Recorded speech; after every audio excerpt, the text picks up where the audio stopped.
আমার নাম সাকিব। আমি ছোটবেলা থেকেই গ্রামে বড় হয়েছি।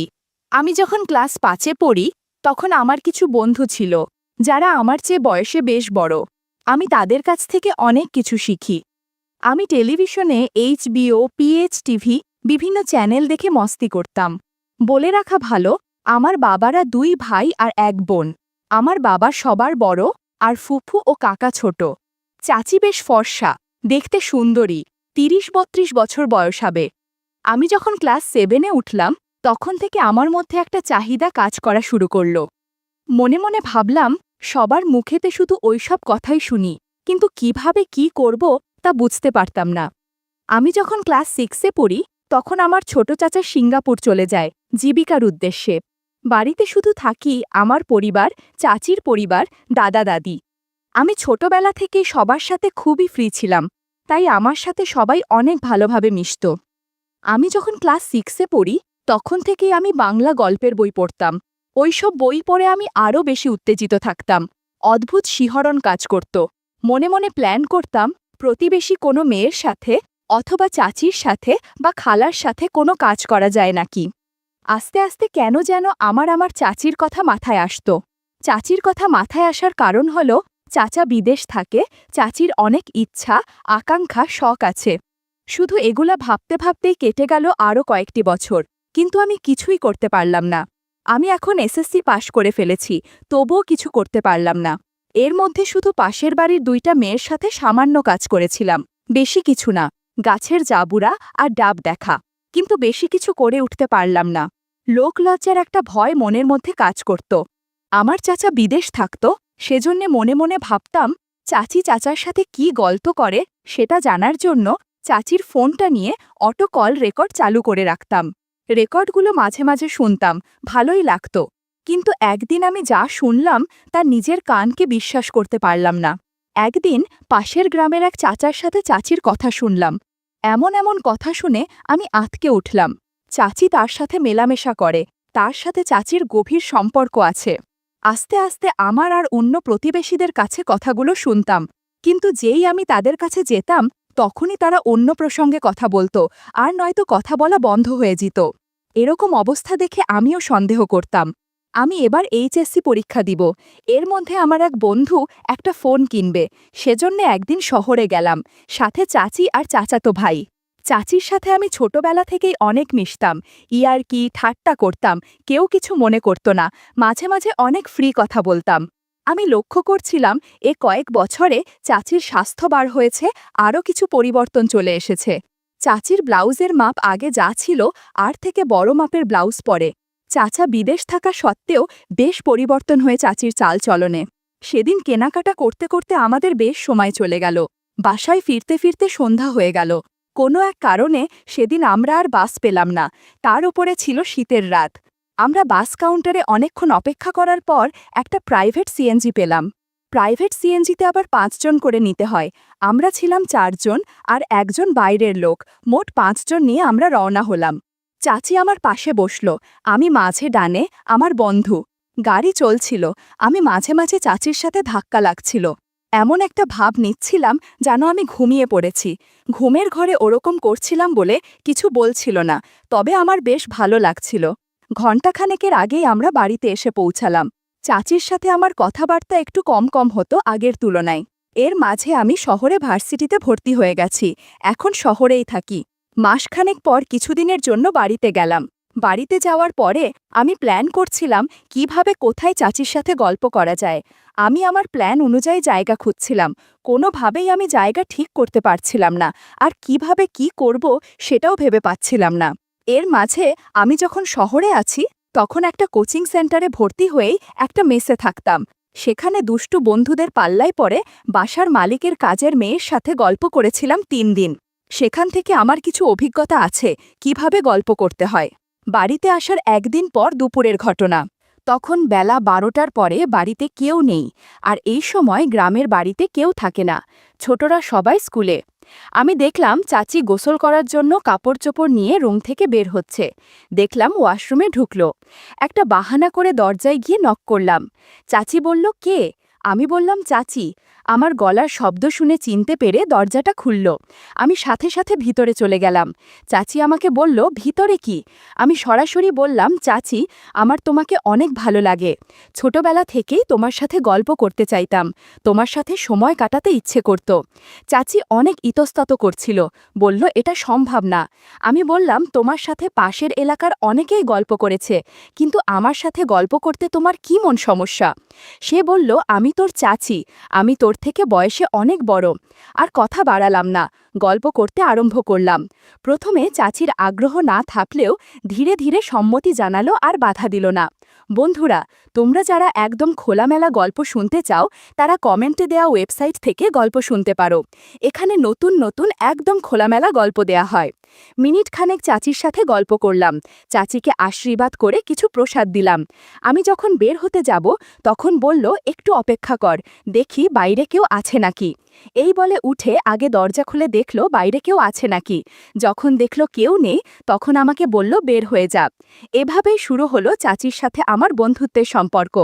এরপর আমি যখন বাড়িতে যাই শহর থেকে, তখন সুযোগ পেলেই চাচির সাথে গল্প করলাম।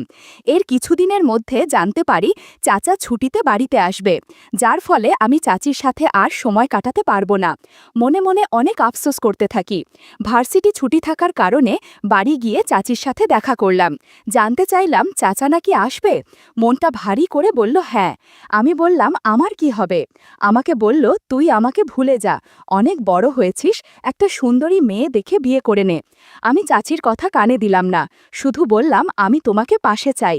আমার কথা শুনে চাচিরও মন কেমন যেন ভার হয়ে গেছে। রাতের খাবার শেষ করে ঘুমতে গেলাম। শুয়ে যথারীতি সকালে উঠা দেখি 10টার বেশি বাজে।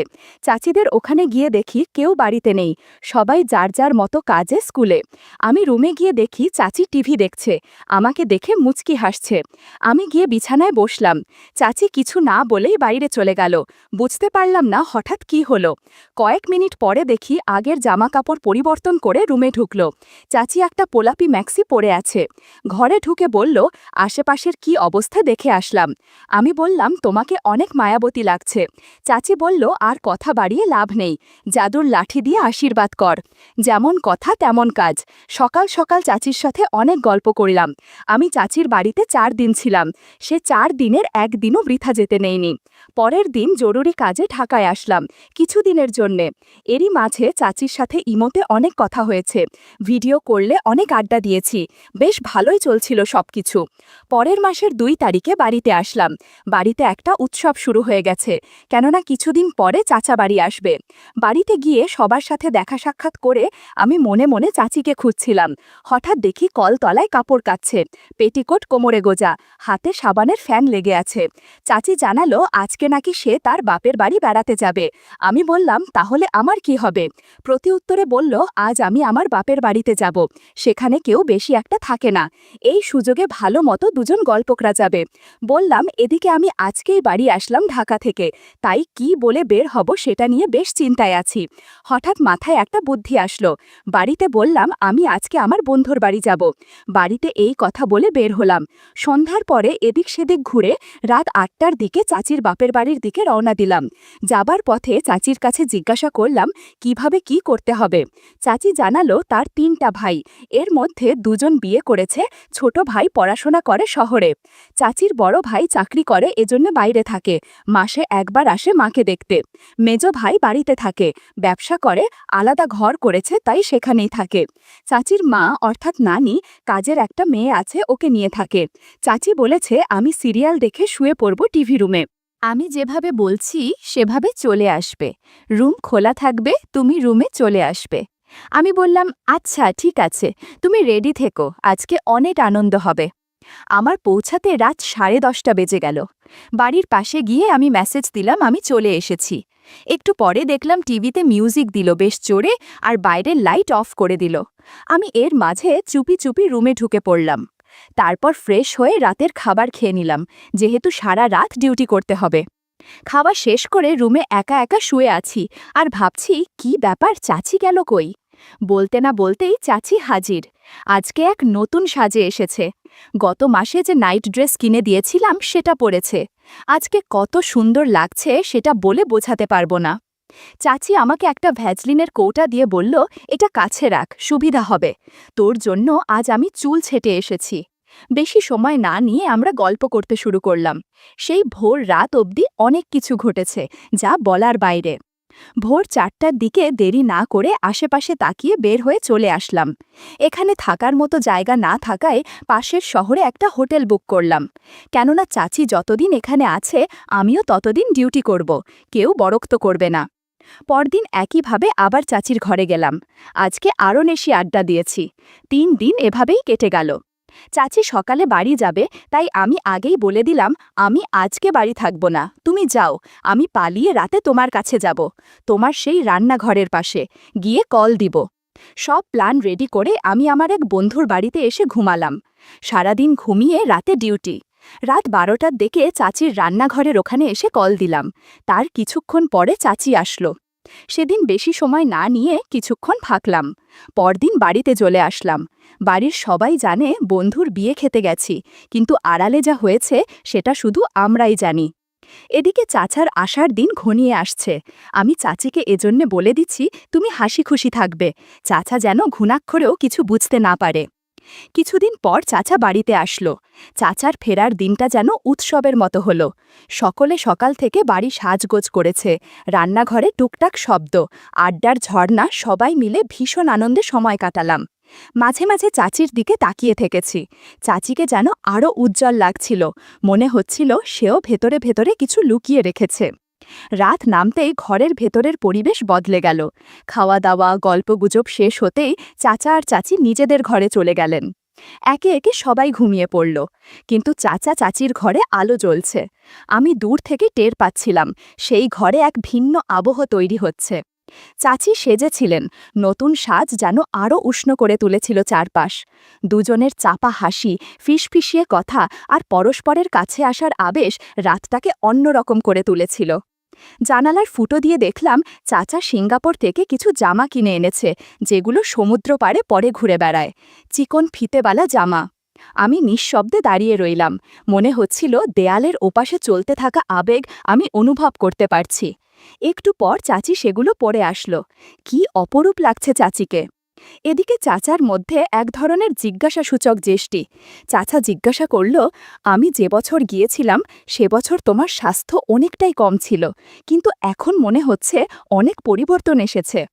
চাচি পরিস্থিতি সামলে বলল, আগের থেকে বেশি খাওয়া দাওয়া হয়েছে, তাই এমন মনে হচ্ছে। এখন কথা বাড়িও না, তুমি অনেক দিন বাইরে ডিউটি করেছ, এখন আমার সাথে সময় কাটাও, আজ অনেক ডিউটি করতে হবে তোমাকে। কথাগুলো শুনে আমার একটু হিংসে হলেও নিজেকে মানিয়ে নিলাম।